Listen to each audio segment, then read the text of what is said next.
नमस्कार दोस्तों, मैं रोहित चौधरी यूनिटी क्लासेस में आपका स्वागत करता हूं।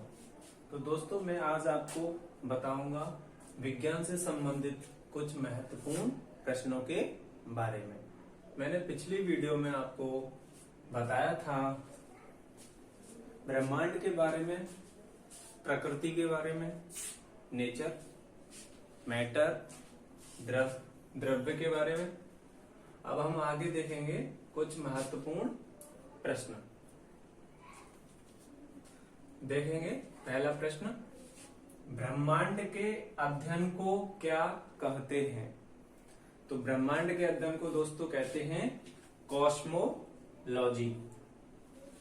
अगला प्रश्न देखेंगे, ब्रह्मांड में समय, स्थान एवं द्रव्य की उत्पत्ति कैसे हुई? यानी कि टाइम, प्लेस एंड मैटर की जो उत्पत्ति हुई थी कैसे हुई? तो ये हुई थी दोस्तों महाविस्फोट के द्वारा, यानी महाविस्फोट को ही बिग बैंग थ्योरी भी कहते हैं। आगे देखेंगे, प्रकाश की चाल कितनी होती है?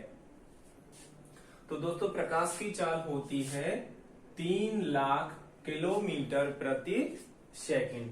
यानी 1 सेकंड में प्रकाश की जो गति हो जाती है, चाल हो जाती है, वो 3 लाख किलोमीटर प्रति सेकंड, 1 सेकंड में।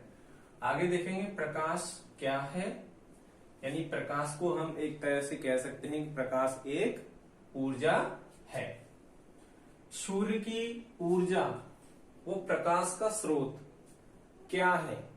यानी जो सूर्य को ऊर्जा, वो प्रकाश का स्रोत कहां से मिलता है? तो इसका स्रोत है हाइड्रोजन परमाणुओं का नाभिकीय संलयन। इसके द्वारा सूर्य को क्या मिलती है? एनर्जी।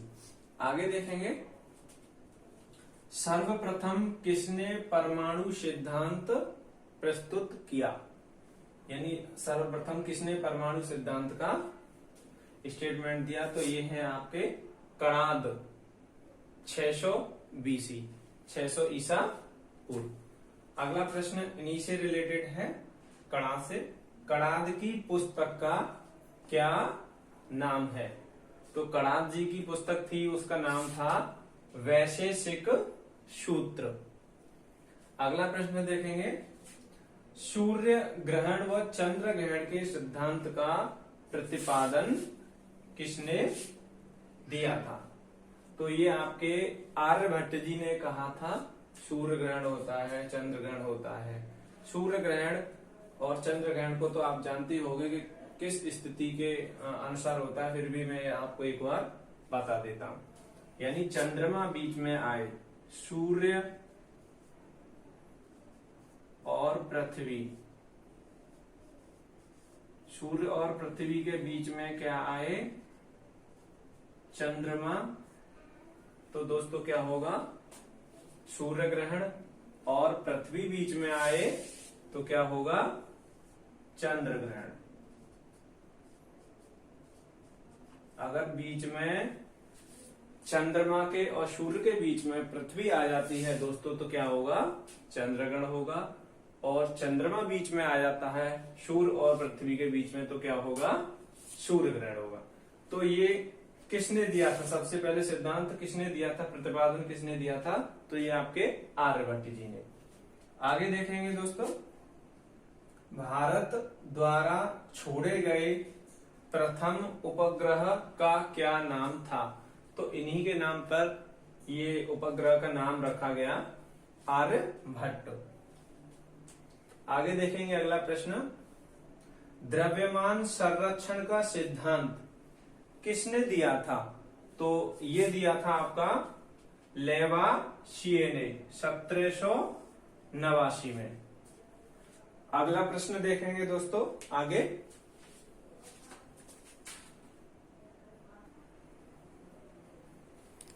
तो विज्ञान की प्रथम क्रांतिकारी खोज क्या है? ये प्रश्न है, विज्ञान की प्रथम क्रांतिकारी खोज क्या है? तो सबसे पहले जो विज्ञान की प्रथम क्रांतिकारी खोज थी वो क्या थी? वह आग का आविष्कार थी दोस्तों।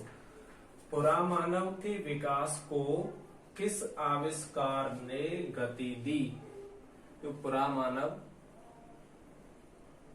के विकास को जो गति दी थी वो कौन सा आविष्कार था? वो दोस्तों पहिए का आविष्कार था।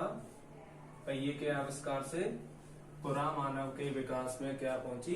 गति।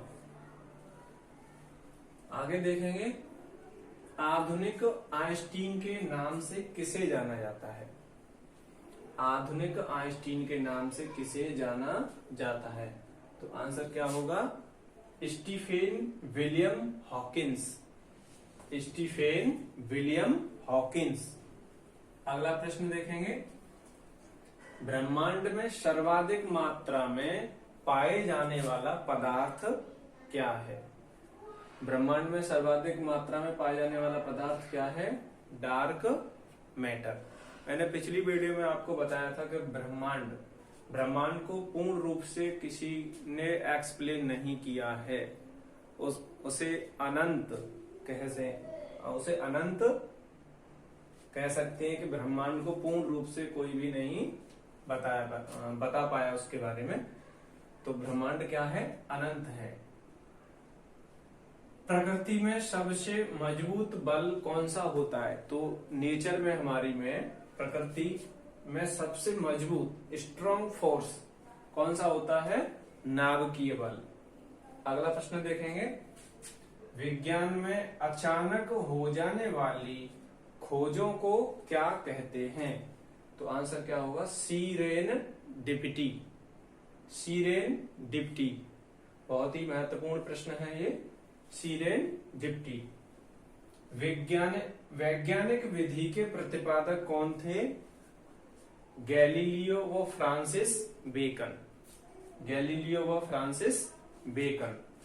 अगला प्रश्न देखेंगे, प्रकाश का वेग सर्वप्रथम किसने मापा था?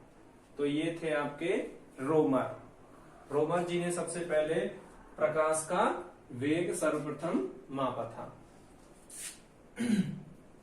अगला प्रश्न देखेंगे, समय मापन का अध्ययन करने वाली विज्ञान को क्या कहते हैं? उसको बोलते हैं दोस्तों होरोलॉजी। क्या बोलते हैं? होरोलॉजी। अगला प्रश्न देखेंगे, नियंत्रण का विज्ञान किसे कहते हैं? नियंत्रण का विज्ञान साइबरनेटिक्स को कहते हैं। अगला प्रश्न देखेंगे,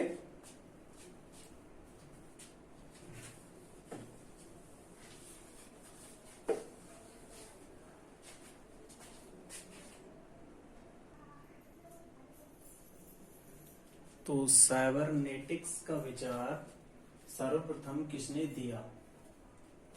क्वेश्चन देखेंगे, साइबरनेटिक्स का विचार सर्वप्रथम किसने दिया? तो ये दिया था आपका नॉर्बर्ट वीनर ने।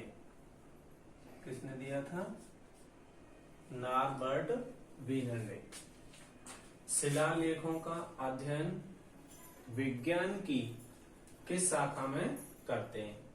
तो ये आपका एपीग्राफी।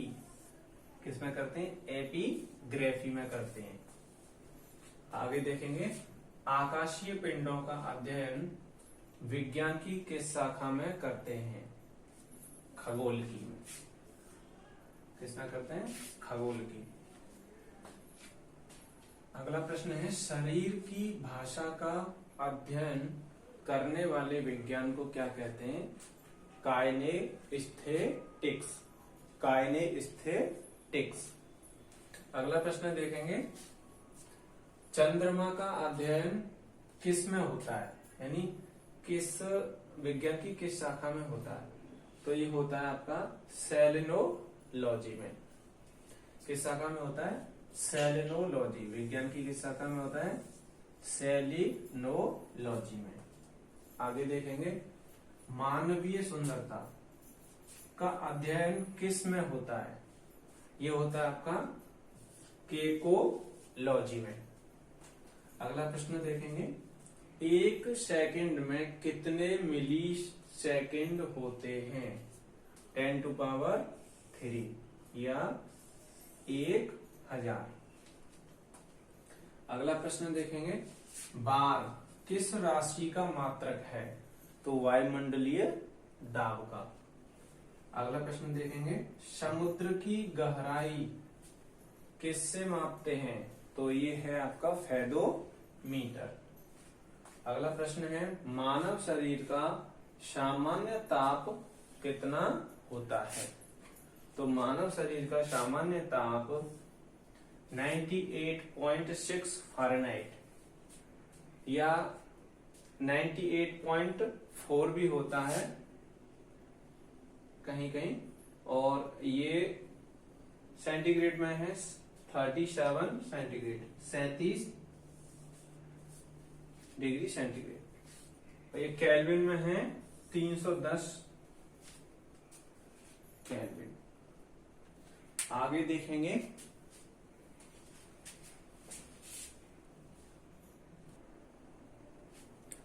तो चालक की वैद्युत प्रतिरोधकता की इकाई क्या है? ओम मीटर। चालक की वैद्युत प्रतिरोधकता की इकाई है ओम मीटर। आगे देखेंगे अगला प्रश्न, तेल का एक बैरल होता है कितने लीटर के बराबर? 159। लगभग कितना होता है? 159 लीटर के बराबर। अगला प्रश्न देखेंगे, एक माइक्रोन कितने मीटर मिलीमीटर यानी 1/1000 मिलीमीटर के बराबर क्या होता है? एक माइक्रोन होता है। एक माइक्रोन किसके बराबर होता है? 1/1000 मिलीमीटर। आगे देखेंगे, पास्कल इकाई है, पास्कल इकाई है दाब की। अगला देखेंगे, पारसेक मात्रक है किसका? दूरी का। कारक मात्रक क्या है? जूल। शक्ति का मात्रक क्या है? वाट।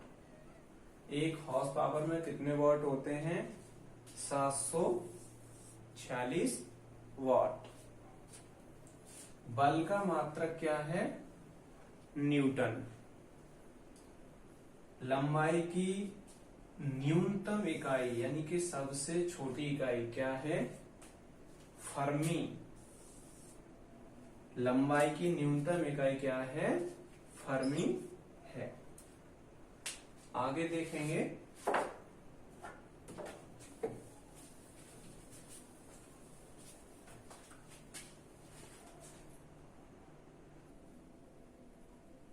एक पिकोग्राम बराबर होता है किसके? 10⁻12 ग्राम यानी 10⁻−12 ग्राम के एक पिकोग्राम।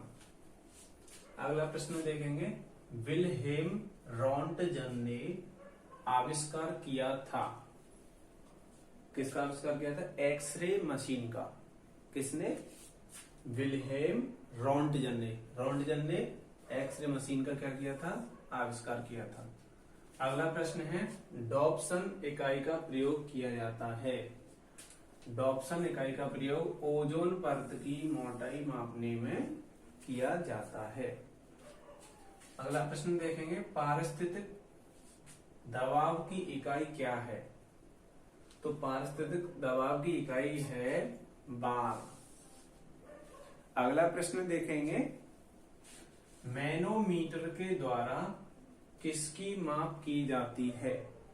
तो मैनोमीटर के द्वारा गैसों का जो दाब होता है उसकी,